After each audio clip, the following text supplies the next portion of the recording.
নাহিল অচ্ছেদিন মোদীৰ শাসনত অসন্তুষ্ট দেশৰ জনতা দিনক দিনে হ্ৰাস পাইছে জীৱন ধাৰণৰ মানদণ্ড প্ৰাক বাজেট সমীক্ষাত স্পষ্ট মোদী চৰকাৰৰ বিফলতা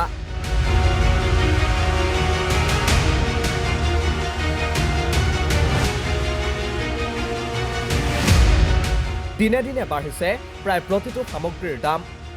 দেশৰ ৮০ কোটি জনতাই এমুঠি অন্নৰ বাবে বাট চাই থাকিব লাগে চৰকাৰৰ বিনামূলীয়া ৰেচনলৈ জিএছটিৰ ফলত কঁকাল ভাঙিল দেশৰ সৰু সৰু ব্যৱসায়ীৰ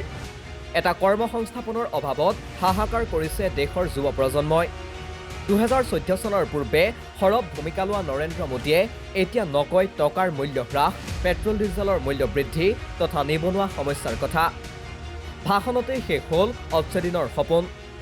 দুটাকৈ কাৰ্যকাল সম্পূৰ্ণ কৰাৰ পাছত এইবাৰ তৃতীয় কাৰ্যকালৰ প্ৰথমখন বাজেটৰ দিশে আগবাঢ়িছে বিজেপি নেতৃত্বাধীন এনডিএ চৰকাৰ কিন্তু বাজেটৰ প্ৰাকখনত শ্ৰীভূতাৰে প্ৰকাশ কৰা এক সমীক্ষাই প্ৰতিফলিত কৰিছে দেশৰ জনতাৰ হা-হুমুনিয়া বুধবাৰে শ্ৰীভূতাৰে প্ৰকাশ কৰা তথ্য অনুসৰি বাজেটৰ পূৰ্বে কৰা এক সমীক্ষাত দেশৰ ৩৭%তকৈ অধিক লোকে আশংকা কৰিছে যে অহা বছৰৰ ভিতৰত সাধাৰণ জনতাৰ সামগ্ৰিক জীৱনৰ মানদণ্ড আৰু অধিক অৱনতি ঘটিব এনে আশংকা কৰা জনসাধাৰণৰ এই হাৰ ২০১৩ চনৰ পিছতেই সৰ্বাধিক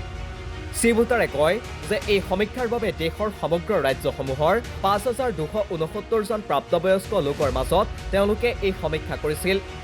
অংশগ্ৰহণকাৰী জনসাধাৰণৰ মতে খাদ্য সামগ্ৰীৰ ধাৰাবাহিক মুদ্ৰাস্ফীতিয়ে ভাৰতীয় পৰিয়ালৰ বাজেট সংকুচিত কৰি আনিছে মানুহৰ ক্ৰয় ক্ষমতা হ্ৰাস পাইছে এনে প্ৰেক্ষাপটত বিশ্বৰ পঞ্চম বৃহত্তম অৰ্থনীতিয়ে আগন্তুক ৪ বছৰৰ ভিতৰত আটাইতকৈ লেহেমীয়া গতি লাভ কৰাৰ সম্ভাৱনা আছে সমীক্ষাত অংশগ্ৰহণ কৰা প্ৰায় ২/৩ কয় যে মুদ্ৰাস্ফীতি নিয়ন্ত্ৰণহীন হৈ পৰিছে নৰেন্দ্ৰ মোদী প্ৰধানমন্ত্ৰী হোৱাৰ পিছত সামগ্ৰীৰ মূল্য বৃদ্ধি পাইছে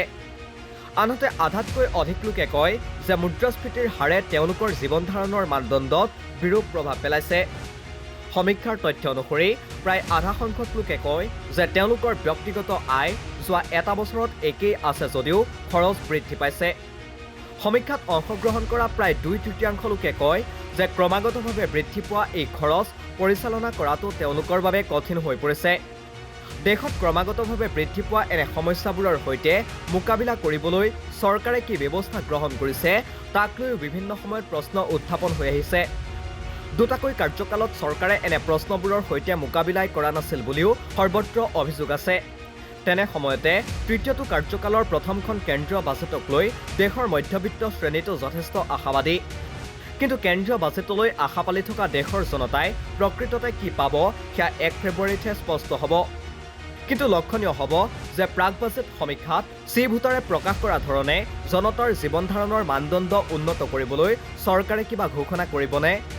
নে আকৌ উপেক্ষিত হ'ব অচ্ছেদিনৰ আশা পালি থকা দেশৰ জনতা